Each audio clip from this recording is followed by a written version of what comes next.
కిడ్నీలో రాళ్ళు ఉన్నవారు లేదా పాస్ట్‌లో రాళ్ళు ఉన్నవాళ్ళు ఒక డయట్ అనేది మెయింటైన్ చేయాల్సి వస్తుంది. ఈ డయట్‌లో మెయిన్ ప్రధాన పాత్ర వాటర్. సో, మనం నీళ్ళు అనేది రోజుకి 3-3.5 లీటర్స్ తాగాల్సిందే. ఇది మనం కొన్ని రోజులు పాటిస్తాము. ఒక 3 మంత్స్, 6 మంత్స్ పాటిస్తాం. తర్వాత మరి గ్రాడ్యువల్‌గా తగ్గిందంటే మళ్ళీ స్టోన్ వచ్చే అవకాశాలు ఎక్కువైపోతాయి.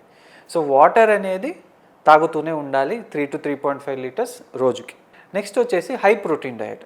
ఈ నాన్ వెజ్ ఏదైతే తరచుగా తినడము, రెడ్ మీట్ ఎక్కువగా తినడము, వైట్ మీట్ కూడా కొంచెం ఎక్కువగా తినడం వల్ల కిడ్నీ స్టోన్స్ అనేది ఎక్కువ అయ్యే ఛాన్సెస్ ఉంటాయి. So, high protein diet red meat కానీ వైట్ మీట్ కానీ ఎంత తక్కువ అయితే అంత తక్కువ చేసుకోవాలి.